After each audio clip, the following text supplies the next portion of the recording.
तुम इस वक्त बहुत परेशान हो, करण ने हैरानी से कहा। मैं कुछ समझ नहीं, वो बोली। मेरा कहने का मतलब है कि तुम्हारी माँ की बीमारी, बहन की पढ़ाई और कर्ज, इन सब बातों को लेकर परेशान हो। तुम इतनी मेहनत करने के बावजूद भी सब कुछ वैसा ही है, कोई बदलाव नहीं है। ये सुनकर करण का दिल तेज तेज धड़कने लगा कि एक अजनबी औरत उसकी ज़िंदगी के बारे में इतना सब कुछ कैसे जानती है। उसने झिझकते हुए पूछा, आप कौन हो और इतना सब कुछ मेरे बारे में कैसे जानती हो? बबीता ने मुस्कुराकर कहा कि अगर तुम चाहते हो कि तुम्हारे दिन बदल जाए तो तुम मुझसे शादी कर लो। ये सुनकर करण के रोंगटे खड़े हो गए। करण ने कहा कि ये तुम कैसी बातें कर रही हो? बबीता ने दोबारा से साफ साफ से कहा कि मैं तुमसे शादी करना चाहती हूँ। आखिर 70 साल की बूढ़ी औरत एक 20 साल के लड़के से शादी क्यों करना चाहती है? करण ने कहा, ये कैसा मजाक है? बबीता ने कहा, मजाक नहीं, तुम्हारे लिए एक ऑफ़र है। अगर कबूल कर लोगे तो तुम्हारी माँ का इलाज कराऊंगी और तुम्हारी बहन को भी पढ़ाऊंगी और तुम्हारा सब कर्जा भी चुका दूंगी। इन सब की जिम्मेदारी मेरी।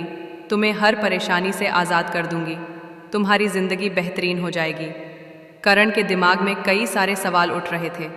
उसने गहरी सांस ली। प्यारे दोस्तों, आज हम आपको एक ऐसा वाक्य सुनाएंगे जिसे सुनकर आप खुश हो जाएंगे। दोस्तों, एक गरीब लड़के ने 70 साल की एक मालदार औरत से शादी कर ली, मगर 7 दिन बाद जब वो सुहागरात के लिए उस 70 साल की अपनी बीवी के पास पहुंचा तो वो उस औरत को देखकर चौंक गया, क्योंकि उस बूढ़ी औरत का अंदाज़ कुछ ऐसा ही था जो फुर्ती और बदन 18 साल की उम्र में भी नहीं पाया जाता, वो उसके अंदर था। लेकिन करण ने उसके साथ जो किया कोई सोच भी नहीं सकता था। दोस्तों, करण नाम का एक लड़का जिसके ऊपर घर की जिम्मेदारियां दिन पर दिन बढ़ती जा रही थी। बाप की मौत के बाद सारा घर बोझ और जिम्मेदारी अचानक से करण के कंधों पर आ गई थी। उसकी बूढ़ी माँ रेखा एक लालाज बीमारी से जूझ रही थी। उसके इलाज के लिए तमाम रुपए खर्च किए, जिससे उनकी जमा पूंजी सारी खत्म हो गई। 17 साल की छोटी बहन मनीषा अभी स्कूल में पढ़ती थी। उसकी पढ़ाई, किताबें, फीस सब कुछ बहुत भारी पड़ रहा था। करण की उम्र महज 20 साल थी, मगर ज़िंदगी की मुसीबतों ने उसे वक्त से पहले ही बहुत जिम्मेदार बना दिया। दिन रात पढ़ाई और मेहनत के साथ छोटा मोटा काम करके किसी तरह घर चल रहा था। उसके चेहरे पर हर वक्त फ़िक्र की वजह से बदन कमज़ोर और आँखों के नीचे काले घेरे साफ साफ बता कर रहे थे कि वो अंदर से किस कदर टूट गया है। वक्त से पहले ही उसकी खुशियाँ, सपने और आज़ादी छीन गई थी। कर्ज खाहों की धमकियां रोज़ मिला करती थी। एक दिन वो एक चाय की दुकान पर गया जहां सस्ती चाय मिलती थी।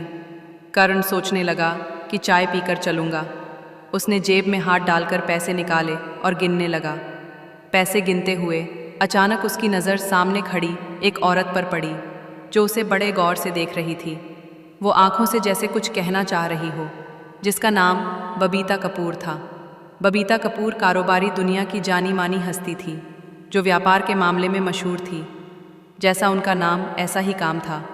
बहुत महंगी साड़ी और महंगे जेवर पहने हुए थे। बबीता कपूर करण से बोली, क्या तुम ही करण मेहता हो? करण ने हैरत से उसकी तरफ देखा और हाँ में सिर हिलाते हुए कहा, हाँ, मैं ही करण मेहता हूँ। आवाज़ सुनकर ऐसा महसूस हो रहा था जैसे वो बहुत थका हुआ हो। बबीता कपूर उसकी तरफ गौर से देखती रही और फिर धीरे से कहा कि मैं जानती हूँ कि इस वक्त तुम्हारी ज़िंदगी में क्या चल रहा है।